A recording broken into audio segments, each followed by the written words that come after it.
Paying off debt can feel overwhelming and stressful, and you may not even know where to begin. But in the end, paying off debt may be one of the best things that you can do for your financial future. Hi friends, I'm Marissa, and welcome to my channel, The Budgeting Wife, where we talk about budgeting tips to help you feel confident in your ability to balance life and money. My husband Jacob and I paid off $87,000 of student loan debt in the first 2.5 years of our marriage, which has allowed us to do additional things like go on vacations, save for an emergency fund, and even buy a house. And while the debt-free journey was tough and there were a lot of things that we sacrificed, it was totally worth it. But I knew that when I was wanting to start my debt-free journey, I was confused where to actually begin. So here are some helpful tips for where you can start with your debt-free journey. First, find your motivation.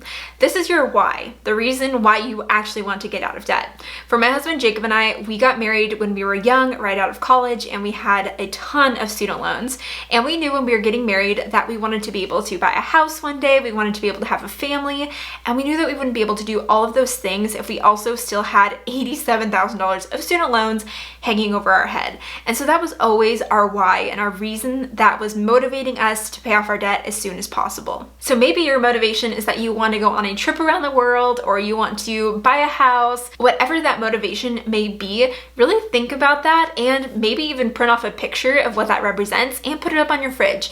And that's going to be that constant reminder to you of why you're making all of these sacrifices. A debt-free journey is not easy, and so having that constant reminder to keep you motivated is really important. Now we're getting into the nitty-gritty. So the next step is to list out all of your debts. And you may not even know all of the debts that you have, and that's okay. There's a way to figure that out.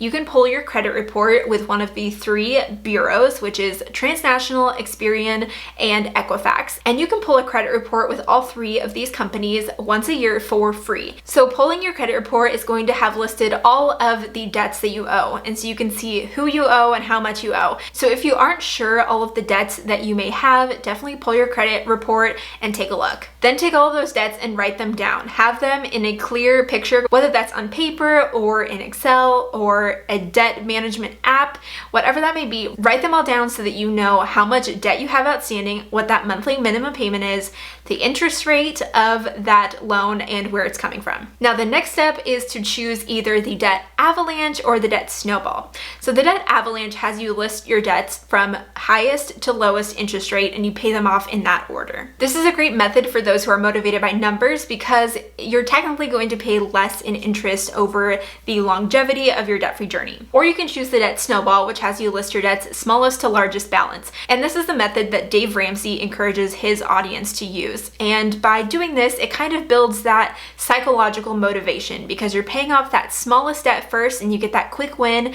and you're able to apply that to the next payment. So those first few debts get knocked off really fast, and by the time that you're down at that bottom debt, it actually goes by pretty fast as well. So with both of these methods, you will pay minimum payments on all of the loans that you have outstanding, but you'll take whatever extra you can find and apply it to that first loan. Whether the debt avalanche, that's that loan with the highest interest rate, and with the debt snowball, that is your loan with the smallest balance. So let's say that you have $1,000 to put towards debt each month, and you have $800 of minimum payments. So you have an extra $200 that you can use to work on paying off that debt even sooner. So what you'll do is you'll pay $800 for minimum payments on all of those loans, and you'll take that extra $200 and you'll apply it to that loan that you're aggressively working on. And then when you knock out that first loan, if that loan payment had a minimum payment of $100, now you have minimum payments that are only $700, and you have an extra $300 to work on attacking the next debt. So it goes by pretty fast as you're working this system, and then down at your very last debt, you're putting $1,000 each month to this last debt that may have a minimum payment of maybe like $300 a month. Now that you have your plan for how you are going to be attacking this debt, whether that's with the debt avalanche or debt snowball, it's important to get on a budget. Now, I love budgeting. Obviously, my channel is The Budgeting Wife, and I think that a budget gives you the permission to spend, and it also helps you to know where you are spending your money. And so with that, I create a budget every single month, and I plan for the month and how I'm going to allocate my money. I have a ton of videos on budgeting, so if you want to check them out, check out this card up above. But basically, I don't think that you can really pay off debt as quickly as you could if you are not using a budget. So the budget that I use is a zero-based budget, which means that all of your income equals all of your expenses, so every dollar gets a name and has a place.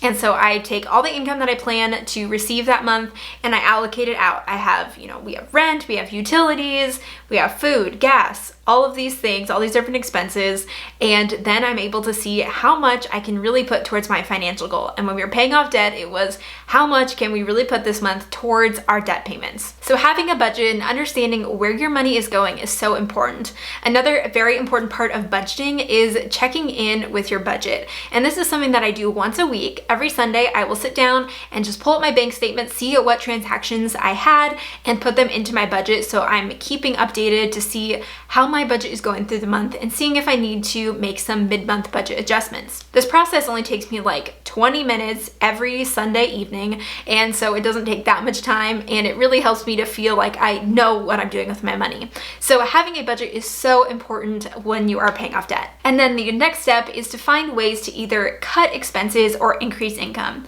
As you've been budgeting and you can see the kinds of things that you're spending on, see if you can find ways to maybe save some money. So if you are a married couple and you notice that you are spending $600 a month on eating out, maybe that's an expense that you can trim down. So find ways, maybe you go out to Chipotle or something like once a month and you go to like a happy hour like the next week. And by making a few sacrifices, now I'm not saying you need to like live off of beans and rice and everything, but maybe just see things that you can trim back a little bit, finding ways that you can save money, and also finding ways that you can increase income. One of those is with a side hustle. So if you're working your day job and still need some extra income, finding a side hustle can be a great opportunity. There are a ton of side hustle opportunities out there, which I've gone into depth with different videos, but you can do things like teaching English online, you can babysit, you can find odd jobs to do on like TaskRabbit, or you can even start your own Etsy shop or start your own business. There are so many opportunities that you can take advantage of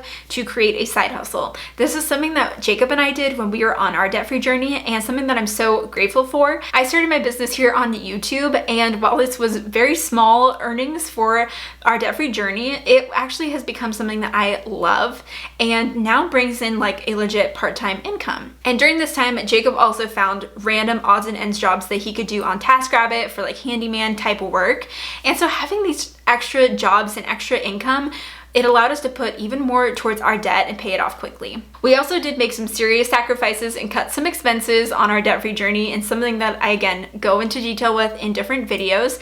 But one of the biggest ones for us was actually moving back in with my parents when we had been married for 1 year. So we still paid my parents rent, but it was just a smaller amount than what we were paying at our other apartment.